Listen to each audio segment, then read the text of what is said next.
can you make a theme song? Well, I think you should be the originator of that No, idea. that's why we have you. I tried to make a theme song for Ronnie's podcast, and he was like, "Well, no, we're actually gonna want to go in a different direction." I was listening to it today. Well, like, give us it really a sample. doesn't- Maybe we can recite. Cool. Are you filming this? Oh, you're not No, filming. just bits. Okay, cool. All right, cool. Cool. That's all for today, guys. It's been a fun time. Thank you for tuning in, Facebook fam, and peace and love. No, but for real. So this is the first episode of Uncomposed. It's our way of telling the stories of these artists here, and everyone that plays music, makes music, does things in art. Everyone's more interesting than what they do, and that's exactly what we wanted to uncover. Episode 1, thank you, Faye. Episode 1, it's basically just going to be a casual conversation with everyone here. We're going to record a podcast. It's going to be live stream every single time, Facebook, Instagram, and we're going to have a live performance by Paul Bester right after. It's going to be just a regular conversation, and we're going to find out more about Paul and the interesting man that he is. So far, we have 6 episodes already lined up. Till November 6th. I think we'll be done. We'll have every Monday booked out for the rest of the year. So, guys, come join us, ask these guys questions, learn more about them, and really get to mingle with the guys who are doing exactly what we're doing. And girls. And girls. You know, this is... Boom, just drop the mic. So today we have Paul Bester. Paul, Hello. we all know you're here on this table. On this table we have Ronnie. I evolve. Hi. Ronnie from Astral Labs. We have Faye from J and Fo fame. It's Colin Gordon. That's me. I'm Zain. This is Paul. Paul, Hey, how are you guys? tell us a little about yourself. Tell me about myself. Paul, I have an opening question. Who was the first singer that you heard and you were like, wow, that's a really good singer? Oh, wow, that's a good question. Excuse me, #Flynn.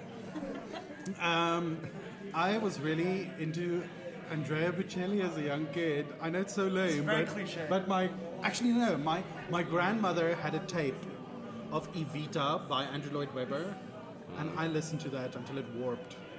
So I was totally into like The musicals. that was my first inspiration. If you guys could stop because we're filming a podcast. Okay. Anyway, such a diva. continue. All right, continue. And that was like my first contact with music. Was Andrew Lloyd Webber like Cats? Yeah, like the Cats guy. Yeah. Phantom of the Opera guy. Phantom of the Opera But guy. Evita was like my That was my gateway drug to the to the classical world. So, like, how did you world. find it? Like, how, As as a a kid, grandma. like, how did you just like find that? I don't know. I was like fascinated with my grandmother's hi-fi. Do you remember Okay. hi-fis? Yeah. They're like massive things that have very small sound. What's just a had- what's a hi-fi? It was it like had a tape player and it's like a CD player at the top and like you could have. Oh, It like yeah. had different layers. I remember and, like, those these big things. black box speakers. It was like my a- grandmother had one because my eldest uncle worked for Technics, the technology brand, and so he gave her one, and I was like, man, this is the technology. Yeah. And the only tape she had was like Evita. I still know that whole soundtrack by heart. How does it go? Oh, it's like, don't cry for me, Argentina. Do you know that? I've never seen. Are you not the biggest Weber fan? I haven't seen a lot of musicals. But a lot of people think he's like the. Madonna played Evita Yeah, she. in that film that had a pair of circles. Yeah, it was a big thing. Madonna Madonna was in and that. Antonio Banderas. He was the. Antonio Banderas was in it. He was in it as well. I was obsessed with that That soundtrack. sounds amazing. Yeah, Yeah. and that was like my. And then the next thing was Andrea Bocelli. That's why I'm so into the crossover classics, because that's sort of the real first exposure to music I had. Yeah. Then I had my next CD, the first CD I ever owned was Don't Stop. I know just who did that. What you feeling? Yeah. Who's that? Who's Don't that? need Come no on, Faye. reason. I can't tell because it hurts. Isn't that No. Don't speak. Don't speak? It's That's Don't Speak. No Doubt. No doubt. No doubt. Gwen Stefani. Gwen Stefani. Gwen Stefani. I had to go over in my head. That was a great album, man. Wait, Yeah. when was that? Gwen, It that was was long that ago. was Early the 90s. that was the tragic Early 90s? Early kingdom. 90s. Yeah. The tragic But I kingdom. love Gwen Stefani. I think she's really She's cool. great. Shout out Gwen if you're watching this podcast. Gwen, thanks Gwen, for tuning in. we see you, girl. We see you, girl. Gwen, we appreciate you tuning Yeah. in. Big All that fan. you've done, we appreciate you. Yeah, that's that. So what's your next question? I forgot where we left off. We left off at what was the first thing that got you into music, and it was a Vita. Evita by Andrew Lloyd Webber. So, and my your grandma. grandma. So is lying your there on a sort of lounge floor. what did your mom listen to? Oh, my mom was really into like Nina Simone, Leonard Cohen, and Joshua Caddison. Who knows Joshua Caddison? I don't know who that is. I don't know. Who Oh, it is. it's like very soppy, very cheesy. He wrote that. Oh God, I can't remember it. Just Google Joshua Caddison. You'll see. Joshua Caddison. Yes. So he just makes But it's like, like it's very sad like ballads. soulful music that your mom listens to. Yeah, it was very soulful and very like dramatic. So She's you a just dramatic woman, okay? it was like a dramatic family Yeah. of music listening. Yeah. It was usually late nights, lots of wine, dance on the table, vibes. Did you do that too? Of course. That's where the love from theater came from. So is it, From that day on, I knew I had to dance. No, I'm all for dancing on tables. I just tend to break them now. You would if you could. Yes, I would if I could. Well, I Okay. think they need to make better tables. I have a follow up question. Okay, go. What art did you do first? Did you do painting? Did you do music? Did you do etching? I did singing first. Singing first? from since I can remember, I've been singing. What was your first performance? Ooh, it was like a nativity play, and I caught on fire. Like Michael Jackson in the Pepsi commercial. No, like really, because we had, they did the whole thing. I was one of the three wise men. Wait, but were you actually on fire, or was it like? And I was actually on fire. Why? And there's a video footage of it somewhere in the world. And, Can we get a clip of this when we cut to young Paul Bester? Ah! No, I just remember they did that thing where you roll the towel over your leg and it makes the thing that goes on your head so you look like a wise man. Did you ever do that as kids? Is that a turban? Are you trying to describe Yes, a turban? that was how we did a turban in South Nobody Africa. here knows what you're talking about. And then I had one of those and we each had to hold a candle. And apparently my towel was very flammable. I just remember singing my song and the next thing the entire audience was storming me and slapping me. That's very dramatic. it's an interesting way to get over stage fright. Yeah. Is to be on fire. How old were you then? Oh gosh, I was like six. Six. So you started early. Did you like? How was that first? Were you like, man, I never want to do that again, or you're like, everyone was paying attention to me because I was on fire? It was never about the attention. I was like one of those emotional kids who just wanted to express myself. Yeah. So That's fine. Yeah. Well, we've updated to some new music in the background. it's audience interaction. That's really what we look for. Well, it's about the urban landscape of sound. Going back to that, when you were 6, were you forced into being in that play, or did you want to be? No, I was never forced into anything. And when you're 6, I was forced into plays. I was not forced into plays. I'm a team player. Yeah. So then, Yeah, I who was- made the initial decision that hey, there's a play? I don't know, the teacher or somebody. But makes you us- weren't the star. You were the wise man. So you're like a secondary role. Yeah. Who was like the head? Who was like was Jesus like the No main idea. character? I Well, think no, Jesus he was a baby. actual puppet. Yeah. Jesus was a baby at that point. Maybe Mary was probably Yeah. the main character. There's photos of this somewhere. I also have a photo of where I peed on Santa Claus.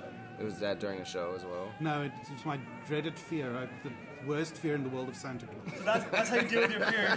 You pissed on Santa Claus. I Santa literally have a phobia. photo of me on Santa's lap, like ready to slap me, and I'm like wetting myself. Why is And this poor man is like, I'm just dressed up. Why is this kid peeing on me? why were you afraid of? Are you still afraid of Santa Claus? No, but think of this: big fat guy in red with beard. He sneaks into your forcing you to house. sit on his lap. Yeah, and he sneaks into your house. He's basically a pedophile. Like, take away like December 25th, and he's just a pedophile. I think it was Santa a Claus. very logical fear. In the presents, you have a huge pedophile on your hands. Okay, so on a lighter topic, This dude just comes by. It's summer in South Africa. it is summer, midsummer, and everything is like snow. It's midsummer in South Africa, and we're like, I'm dying. All I want to eat is watermelon and jump in the river, and people are forcing me to like sit and eat these hot meals. I find that very strange. Like Yeah. being in, even though we grew up here, being in a hot place during Christmas. It is a weird concept, and singing about snow.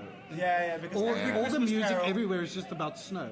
Even now in Dubai, every Christmas I sing about snow and snowmen, and it's a Yeah. weird concept. But in South Africa, in like the native Afrikaans, we actually have songs about summer and Christmas. But then that's winter for. Yeah. You have Afrikaan Christmas music? Yes, of That course. sounds amazing. It's Like, what very. kind of It sounds Afrikaans like German, just German Christmas. We need to get a lot of music from Paul. We need your chorales as well. Yes, my choral repertoire Yeah, is very soothing. Yeah, if you guys don't know, sometimes we drive around with Paul and just listen to choral music. And it's the most peaceful. It's the thing most you've ever peaceful done. experience I've ever had. You actually. You It call soothes the Is it soul. choral or is it carols? Choral, not Choral. carol. But it's like I thought it was choral. Yeah. Wow, So I'm completely wrong. that's such a Zayn moment. It's choir. Choral. It's choral. Okay, so when did that happen? When did like new development? All right, you're 6, you're in a play. Next, what happened after that? Well, skip a few. Nothing much. Oh, wait, I sang my first I Stedford when I was about 13. Stedford? I Stedford. It's these competitions we have in South Africa where old ladies force you to be listened to by other old ladies, and then you have to do like a poem or a song, and then you receive a certificate that's either bronze, gold, or silver from the old lady. What? And it's very weird, but it's like a rite of passage for every South African kid. It's like the precursor to The Voice. Yeah, it's like the precursor to The Voice, and sometimes it's the most random person sitting there, like, who comes from this obscure little town, the one lady in a 500-kilometer radius who has a piano. Is it like a national talent competition? It's like a talent competition, but sometimes it could be national. In the olden days, it was quite national. You could go from your local ice station to the regional one to the national one, but I wasn't part of that movement. I was too young. How old were you now? This was about 9, 10. Okay. I think, thereabout. And then, yeah, that was sort of like where my music career died as little silent death for some time. It's an early death. It's an early death. Very early death. Then we moved to a different town that was more So which town were you in? populated. What was the first town? We were living in a town called Graskop. Graskop. Graskop means grass mountain. Graskop. Of course. Yeah, grass mountain. And because it's a mountainous, grassy area. Very profound. Very original in their name. And it was a small town. Yes, and then we moved right to the next town, which was 10 kilometers further. It's called Pilgrim's Rest. Pilgrim's That's Rest. Yeah. such an awesome name. That's like a death metal band name. Pilgrim's Rest. Rest. It's But like it was- Pilgrim's it is Rest really at cool. Music Room, 9 p.m. Thursday. It's a beautiful place where I grew up. The entire town is a museum. Is it? So all the houses, everything in the town is a museum, and it's a very touristy spot. It's like in the like most epic nature in South Africa. It's very beautiful. Do you have giraffes? There's a lot of there's such a giraffe in that area. We're on the it's on the escarpment, so it's too high for the sort of those kind of animals. You have to drive down like the escarpment, which like just Google Blyder River Canyon. Okay. You'll have an idea of what I'm talking about. And then so you get like goats. What kind of what was it? Is it flora? Fauna. Fauna. There we go. Fauna. Thank you. We got lots of monkeys, You get monkeys. lots of like antelopes. I don't know what other my English for animal naming isn't that amazing. Okay. But it was like 40 minutes drive from the Kruger National Park, which is like the biggest natural reserve for animals in the world, and that's amazing. Nah. Where did Zayn go? Yeah, Zane's behind the cameras Keep talking, now. just fixing the camera. We're breaking the fourth wall. Oh wow! It's I'm just wondering about the sound, so I'm gonna put one right here. Right It's here. gonna be nice. Hello. All right, keep going. Okay, so for those of you out there who don't know anything about Paul, in addition to him being a singer of... Let's first address the fact he's not just a classical singer. He sings jazz music and stuff, and he really doesn't... I think he's in the midst of a rebranding. He really doesn't want to be known as a purely classical singer. But if you don't know this about Paul, he's also an artist of many different forms. Yeah. He's an etcher. He is a painter. I have 3 of Paul's paintings. I have one. It's No, I have 4. I have 4 Oh, my word. of Paul's paintings. When did you acquire Because these? no, you gave Oh, yeah, you gave me for his you birthday. gave me them for my birthday. You gave me 3 paintings, Oh yeah, I remember that. and you're like, I'm glad you like them because it's really douchey of someone to give you paintings for your birthday that they made. It is. Imagine, and then it's so awkward. You have to put this thing in your house, and you actually hate it. I'd say, especially when they come and visit. You're like, happy birthday. Here's 3 self-portraits of me. Please put them in It your has house. happened before. Okay. children's book author. Children's book author. We really need you to elaborate a little more on that. What else? Well, I'm so happy Faye's here. Or say hi, Faye. Hi, I am actually behind the camera. She is. Yeah. She is like the. Shout out. Actually, I read your little... She's read my children's book actually. What is it called? Just so that we can buy it on Amazon. And guys, use the offer code uncomposed to get 10 dirhams off. Uncomposed. Definitely not an offer code, but try it. Well, luckily it's not decomposed. Decomposed. It's called Crazy Sheep Decides to Fly. It's about a sheep. And wait, I remember he just tries different stuff and he's really bad at it. Yes, until But he he accidentally succeeds at the end. he doesn't accidentally succeed. He has to work really hard to become a pilot. Oh, he becomes Boom! a I just pilot. gave it away. Well, I mean, But it's about the journey, people. it's about the journey, honestly. Okay, what else? You make luxury horse accessories. I do. That's my latest passion. Let's in talk life. about that. That's his latest and probably the most interesting. When people say, "Oh, what does Paul do?" What is luxury what horse? what are luxury horse accessories, Paul? Well, I have a fantastic Emirati partner in my business, and he has a passion for horses, and I love art and design. And we just decided one day we wanted to start a business together that incorporates both our passions. And so it took us 2 years to develop the concept, to develop the product, to design the product, to source the materials, to have them made, to gather the machinery, to get the place to do it. So it's been a long journey, and we're very excited for the release, which should happen in about a month, touch wood. And we're very excited about it. Coming back to it, horse halters are the things that you put over the horse's head to halt it, or to guide it, or to lead it. So, But then, like, how big is this market for luxury products? well, we did quite a bit of research. If you think, some stables in the UAE that have 15,000 horses. It's a lot of horses. 1,000 horses? Yes. It's like one stable. Yes. It's a lot of horses. There's a lot of horses. They're all well, Arabian. I should rephrase it. It's not really stables. It could be considered a stud. So it's like a group of breeders. But it's and- like specifically for Arabian horse, right? Yeah, the brand starts off because we're very on brand with Arabian culture and bringing the old cultural practices to a new generation. That's what we're about. So it's not just about horse halters. We're going to really diversify into many cultural things. Like once we launch, you will understand. We've got a lot of exciting projects, a lot of exciting products, and we've worked very hard. But, like, how did you know you wanted to do this? Like none of us one day woke up and were like, "Oh, there's a lot of horses." And We're they just don't have enough- doing a podcast, so it's and they don't no, have it's enough cool. luxury. Like, how did you decide that? Well, it's not really centered around luxury. It's more about quality of product. So that's what makes it so luxurious, is that we really put all the effort into making the highest quality product, and not really focusing on the expense of creating the product, but sacrificing expense to build quality. And then how did you know people wanted that? Well, we wanted that. if we thought about ourselves, if I have a passion, and people who have horses are extremely passionate about their hobby or about their industry, and if you're passionate about something, you want to apply the best to it, and that's how we came to that conclusion. And nobody's like half-assing a horse stable. Like you're really Yeah, about you're it. in it. Yeah. You're not like I'm gonna just do this on a Monday when I get off work. You know, no, it's like a lifestyle.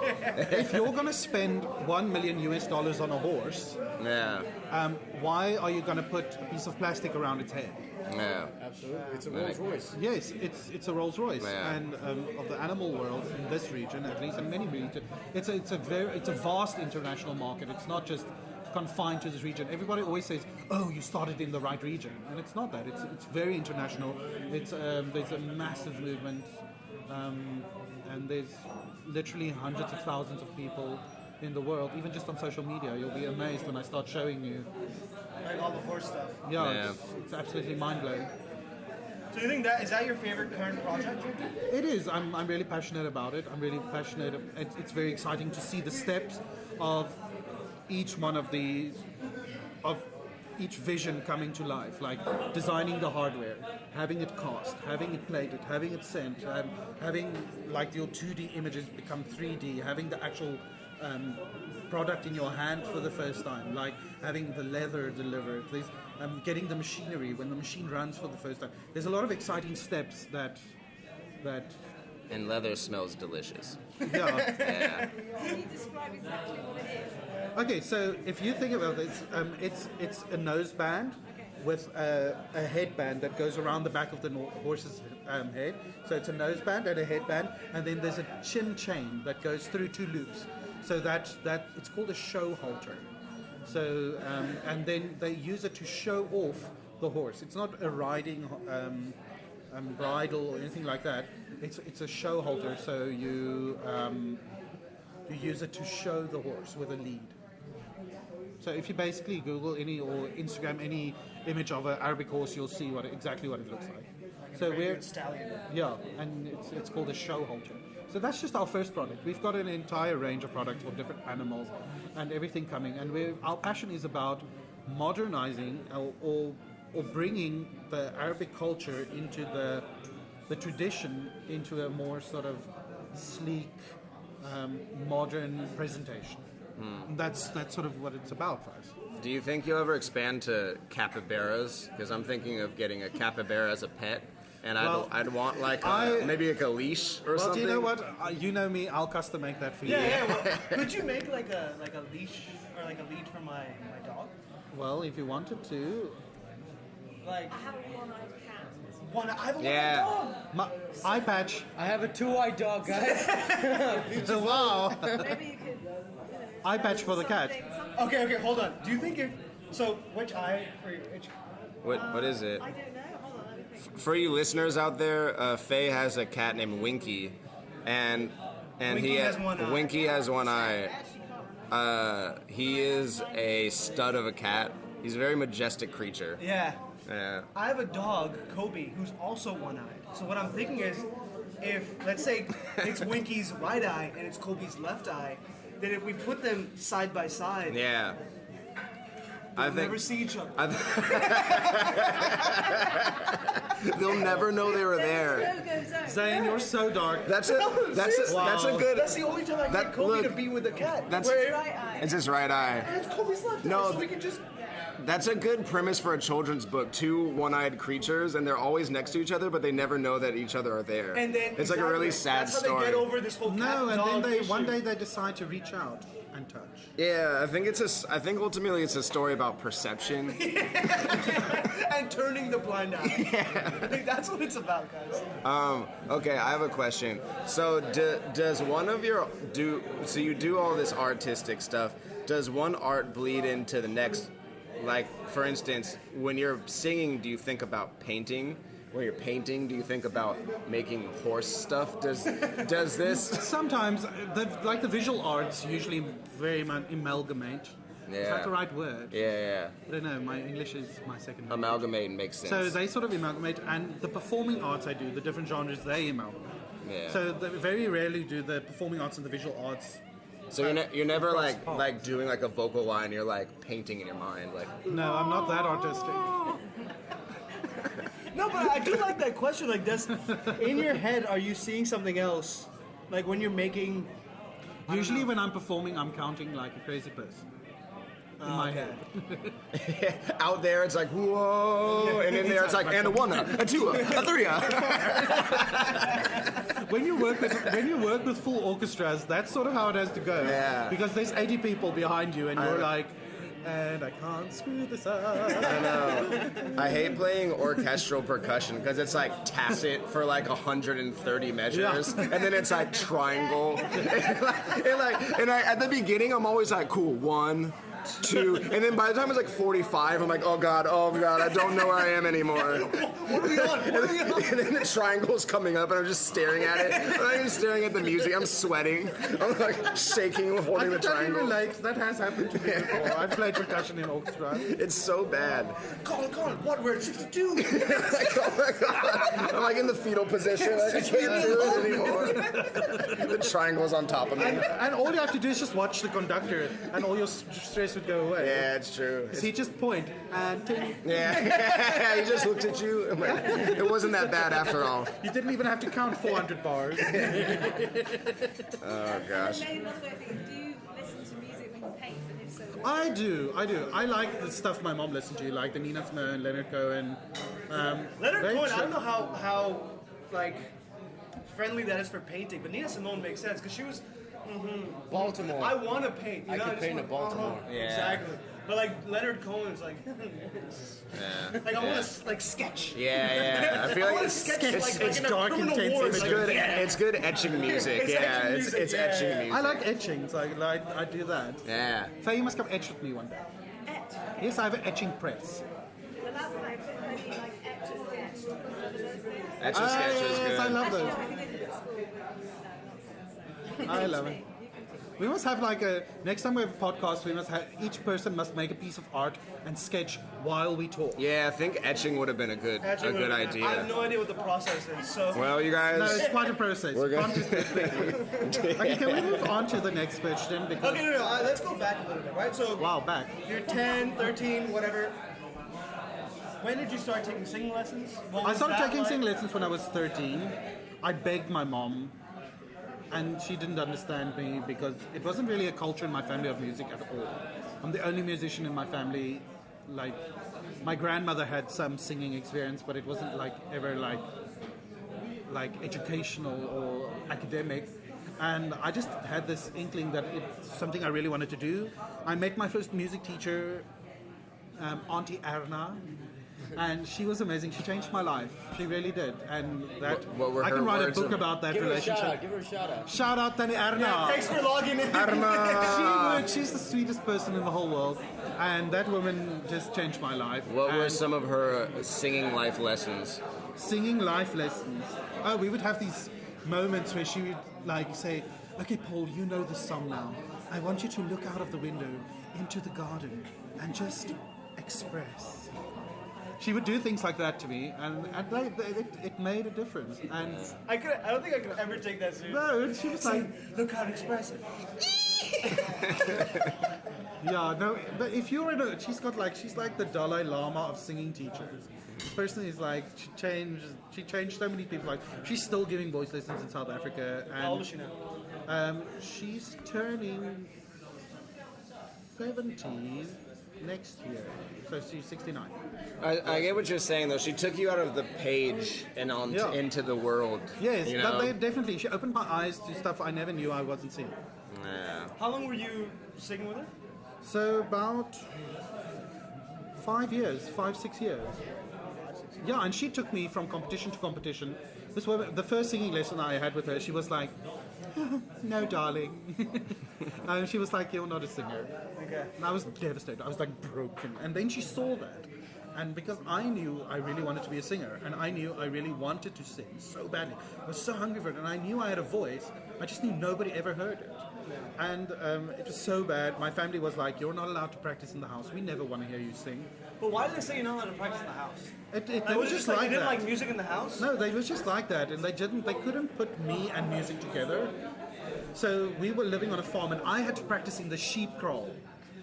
For the first 2 years of my thing, I had like a little CD player that Auntie Erna bought me. She bought it for me, and after like my second lesson, she was like, "Okay, something's happening." Third lesson, something's happening, and my mom could only afford 20 minutes singing lesson a week, and that's nothing for a singer. So I was washing the car. I was like cutting the grass, raking the leaves, Selling your body. doing stuff. Yeah. No, Auntie Erna, I was not selling my body. But seriously though, what was the worst thing you did at that point to pay for these lessons? Well, I don't. Beg and plead. You're Like bu- actually beg? Like, You're were you busking No, in no, the no, no, streets. no, no, no, not like that. To beg people I know. Okay. and it was amazing. Then I started singing in choirs and started developing this whole culture, started being a soloist, started winning competitions, and it all escalated in those 5 years very quickly. And none of my family ever heard me sing while all of these things were happening to They me. didn't I was come to your- winning. I won the national singing competition. I sang in front of 20,000 people with an entire orchestra, and not a single member of my family. How old were you? I was 17 then. That's crazy. So like, did that affect you feel? No, because I had her and her family. They were so amazing. They really a big supported me, family. and it made her daughter and her son and her husband are the kindest people, amazing musicians, and they just totally changed the course of my whole life. And I don't think they even understood the influence they had on me. And just taking this kid from From the farm. and cultivating him into an artist. From the grassy hill. Yes. You're just a kid from the grassy hill. From Pilgrim's Edge. Yeah, So from it was great. Pilgrim's Edge. So Pilgrim's Rest.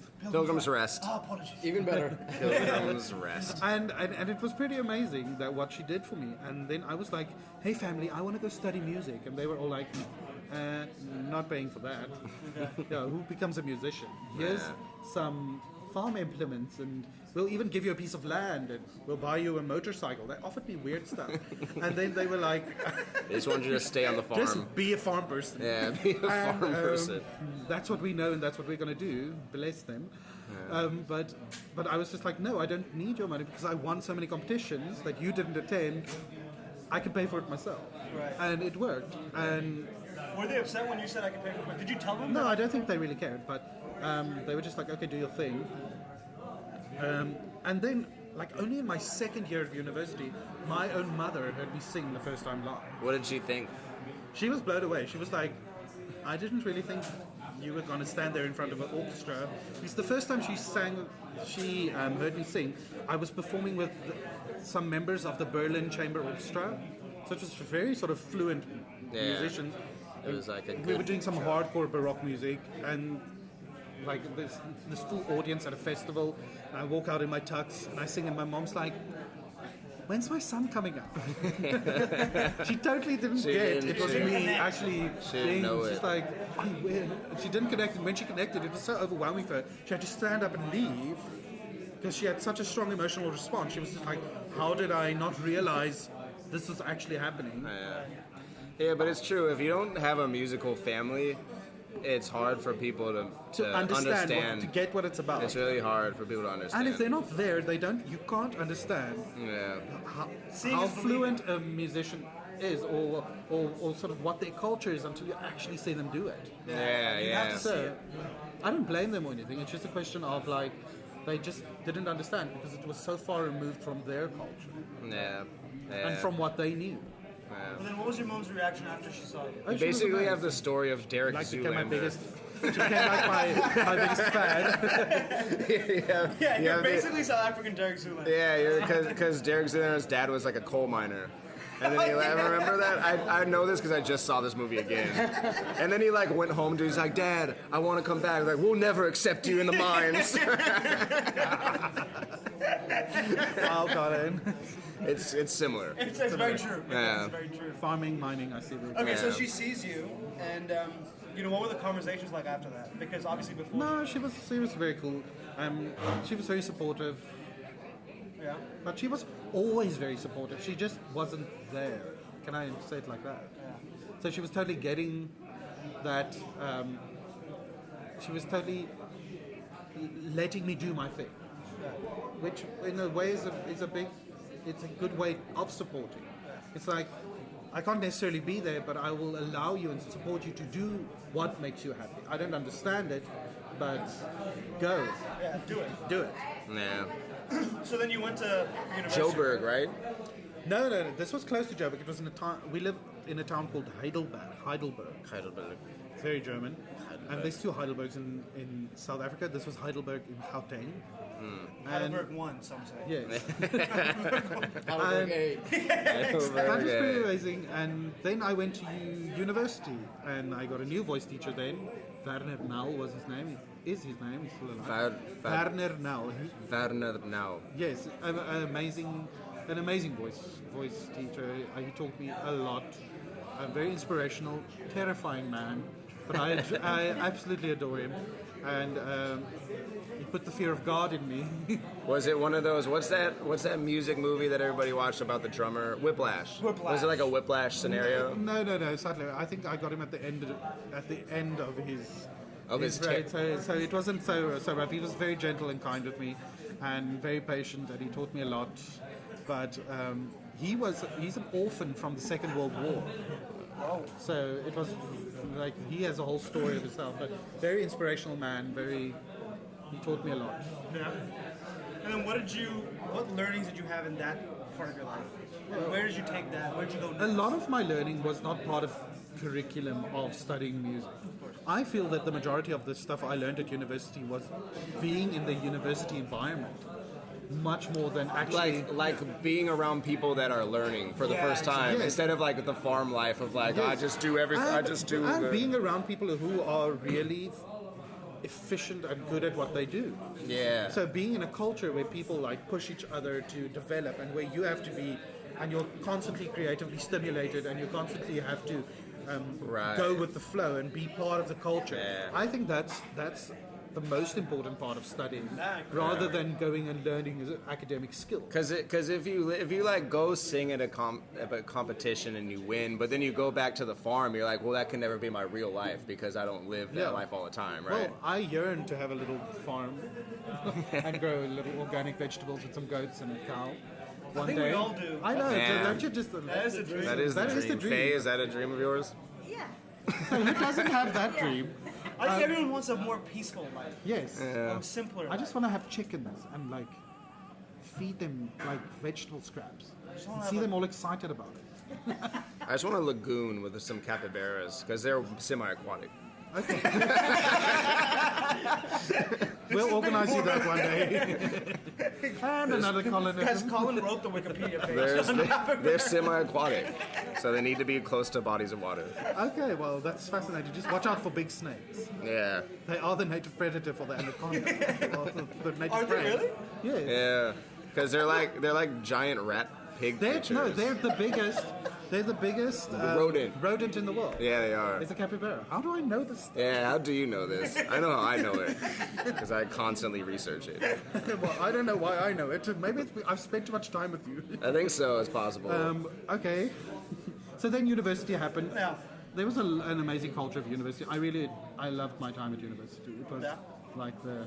But then were you in Heyday. kind of singing troops? There were so many. There were so performing many like a cappella groups and choirs and shows. The people were just. There was just such a vibrant culture of performing music, and I learned a lot of What kind of music though?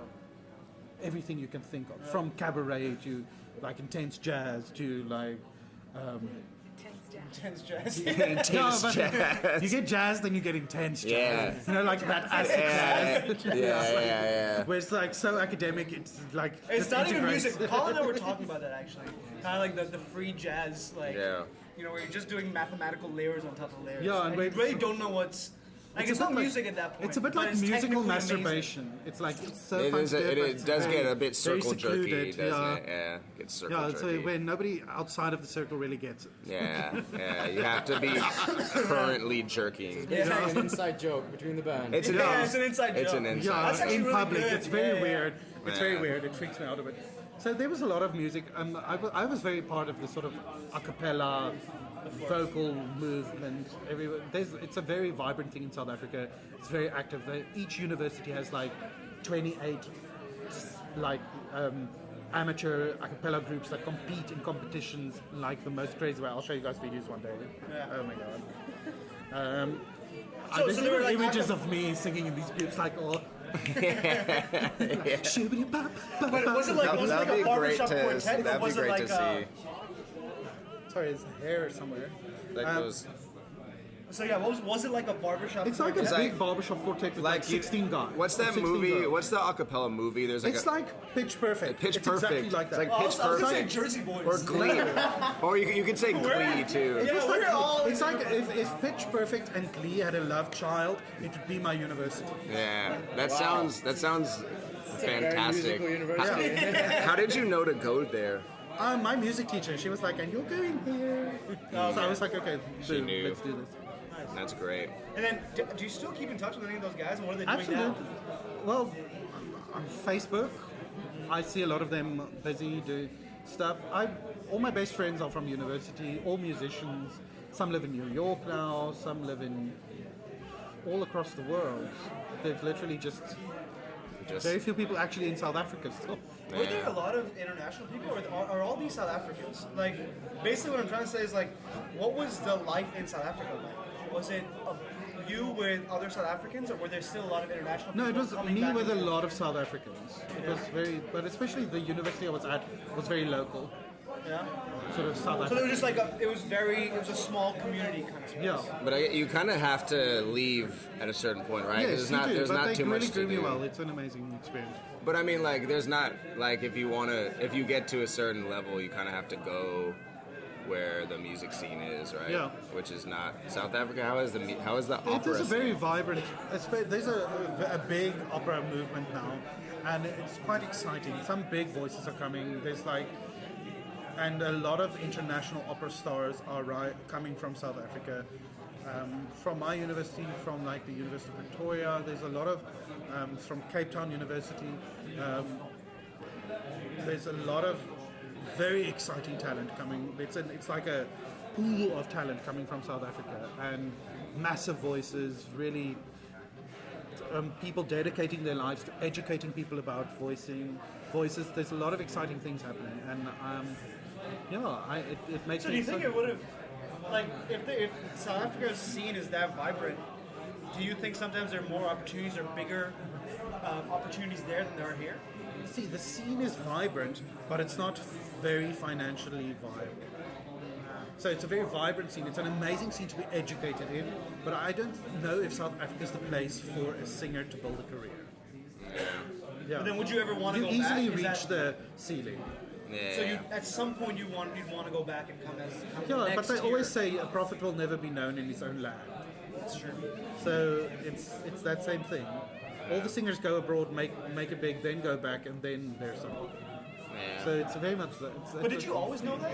Like even growing up? Yes, when you yes, started absolutely. I singing, knew so I that had from to the leave? You yes. need to leave. So Yeah. where'd you go right after? I went to Paris right after university, and a friend of mine is a repetiteur and a conductor for Paris Opera, and I did a project with him that was really fun. And then I was heading back to South Africa, and I ended up in Dubai by accident.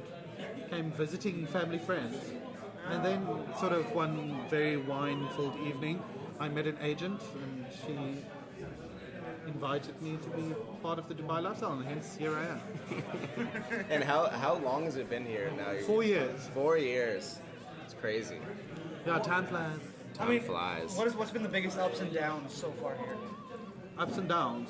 Ooh, wow. Ups, crazy things, experiences I've never thought I would have in my life. Singing for people that I never thought I would even meet, being in luxury situations. It's like private audiences for presidents and kings, and Names you can say or names you can't. names I can't say. I sang for the release of the Quincy Jones pen for Quincy Jones. I've had opportunities to sing on the same We stage. as- forgot to shout out Quincy. Quincy, Shout out Quincy. Quincy, I don't know if you remember me.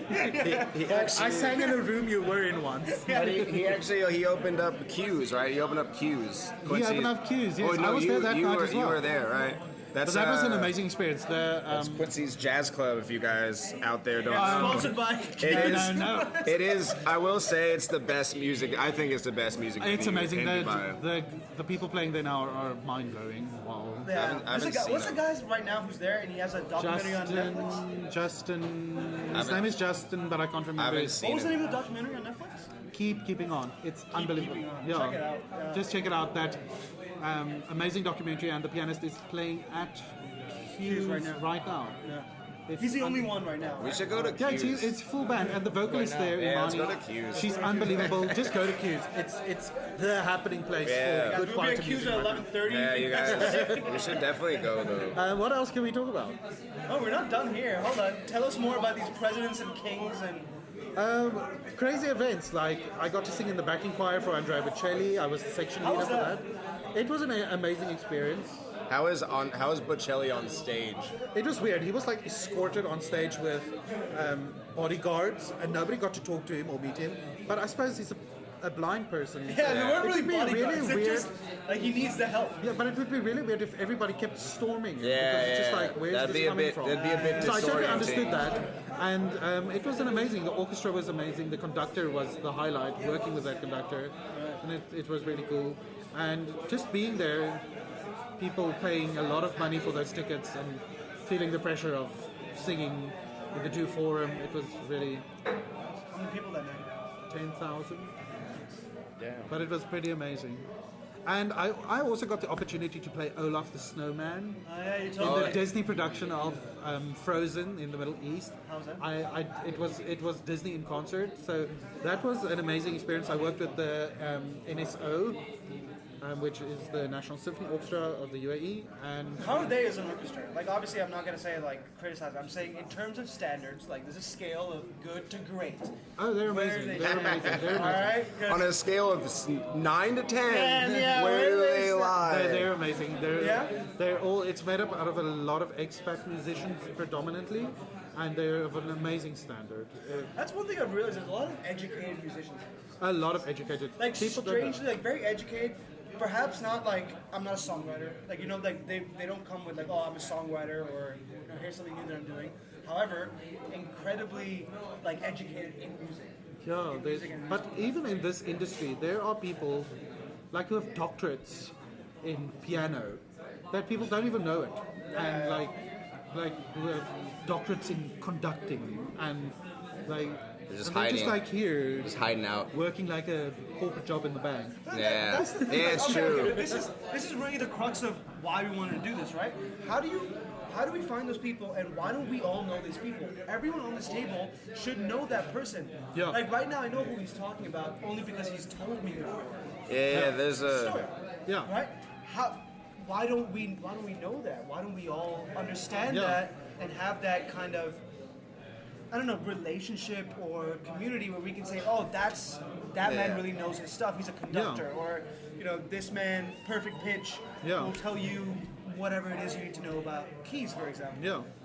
What's missing there? The word of mouth culture.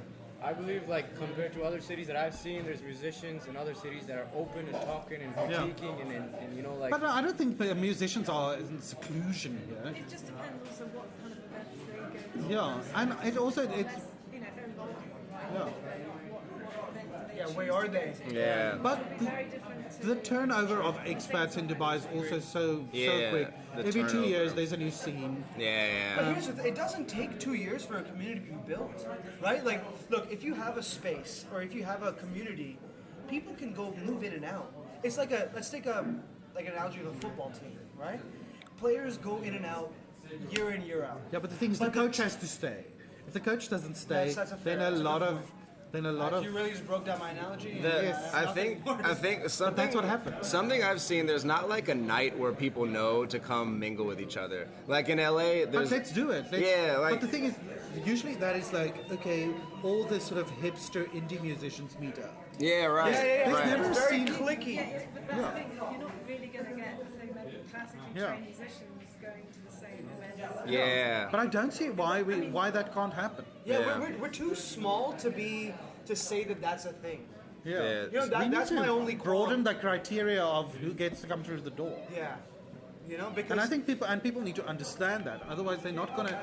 Why meet up? Why go? Yeah. Why go to the venue? because there is a music- lot of value for someone who is a singer-songwriter to understand from someone like Paul or someone like yourself who's like, oh, okay, there's a lot for us to do. There's a lot for me to still learn, and that adds a different element to my music. Like, I was watching an interview with Kerry King, right? Slayer's guitarist. And they were like, Slayer. oh, Kerry, what do you listen to in your car on the way to rehearsal? Neil Diamond. Kerry King listened to Neil Diamond. I'm like, man, like, That's the best. yeah, that's so crazy. And he's like, yeah, this is a Roadrunner United like documentary. I think it also depends what like a person's own role and ambition. Yeah.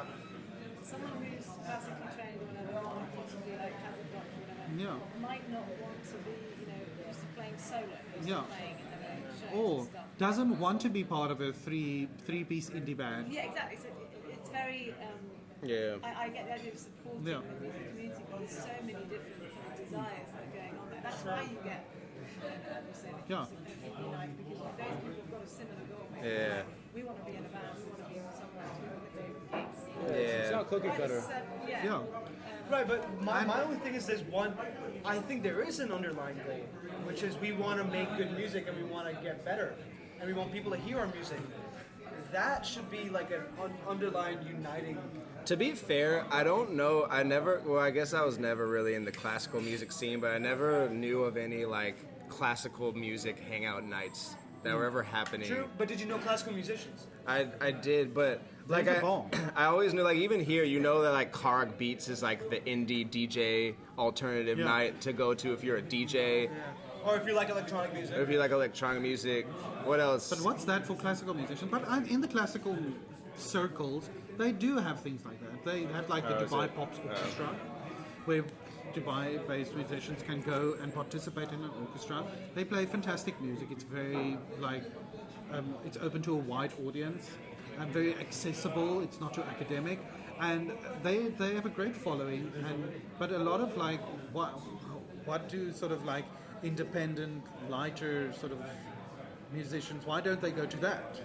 Yeah, you know what? I guess, maybe we shouldn't be forcing people to come to all these different nights, or maybe there should just be, I don't know, maybe just some kind of open conversation. Maybe Abo should do a go play the world classical music night.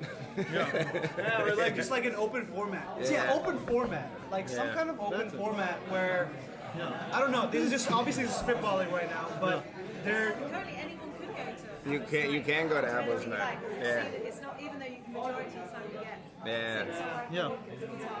Abo. I've seen breakdancing. I've seen people like Yeah, at least it's a platform. That's amazing. Yeah, Abo does have the one place you Shout can out go. Abo. Shout out Abo. Shout out Abo. Yeah, no, but I think that's one of the things that, like, everyone should know each other, I feel. Like, we're too small to be siloed. Does that make sense? yeah. Like, But the industry it's is too not small. like a It's not- necessity. Yeah. But like it would be a very It is a conductive thing developing- for us to grow. It is a developing music industry. Yeah, it is. It's not a settled music industry. We have to think. We got an opera house this year. Yeah. It's like just this year. think about that. That just to build a permanent opera chorus or permanent opera orchestra would take years of work. Yeah. To build those infrastructures, to build the training infrastructures, to train the musicians so that there's a constant feed for these people, and it's a different situation because we don't have like an academic structure that leads to like this pinnacle, the opera house or the place, because Dad works in the oil industry. He's here for a year. The oil price drops, and 50% gone. of the population moves, and 50% moves in who comes works for a lesser salary, and then there's a massive turnover in the population, and so it's not a question of sort of like escalating academic excellence. and of working sort of like over a time period, and that's what makes this industry so different. But because it's so malleable, like we should be able to build along that. You know, whatever we need, we should be able to say, okay, cool. How can we make it better? What can we add? You know, what are we missing? Yeah. You know, like if like you can't go to Paris and say, hey, we're gonna make this new space and we can all interact with each other. Yeah. They're set. They've been set in their ways for years, centuries. Yeah. My point would be that every ecosystem has its own natural, organic way of cultivating to what Yeah. it is, and just fostering bands the way you guys do, allowing musicians to pursue as many events as possible for Yeah. them to creatively innovate. Do your thing. Just do and your we're thing. here to support you. Yeah, And- exactly. And we're really happy that you're doing something. Yeah. And there are, It tends to start at school, I find. Like, I agree. classically, for example, people play in the school's brass band maybe as well. That's what you do. You have instrument lessons. And unless you have a band, like some style pop band, you might not be playing any kind of pop music necessarily. I could be wrong there, but Right. and there seems to be a divide early on. People going, oh, I'm not classic trained, I'll do my own thing. Yeah. So, Because there's a lot of knowledge. There's a lot of like theory that goes into it, and if you don't start, and sometimes a little bit kind of elitism actually that's associated Yeah. with oh, it's this is the learning, but that's just people's own perceptions. But I really believe that the seeds of a good music culture is education. And you can't, it starts at primary school level, even earlier than that if you can. But that's why certain cultures have such strong musical movements, because they educate. Yeah. They put music education as a priority in their culture. it's And that's what valued. was- It's valued. And right? Yeah, it's intertwined in their culture. Yes, Yeah. but there are really some amazing key players in this industry, in this place, in this country, making a massive difference. And I really want to give those people a shout out. Yeah. And I really believe that that's where the real change happens. It's the people who sacrifice their afternoons and their weekends to make ensembles for high school kids to sing, for that make youth orchestras, that make chamber choirs, that make glee clubs, that make ukulele groups, that make. I've seen everything, and Yeah, and I have a these ukulele people group really Thursday deserve nights. the shout out because they're building culture. Yeah. Yeah, that's true. It has to really start from the kids. Because one thing I remember here, and I think Faye, you remember a little bit of that too. There was skate park gigs. There was like kids, like 15, 13-year-old kids would like rent out ballrooms and dare on. Yeah. Back when they were like, all right, cool, I guess, and then just cram this place and play death metal.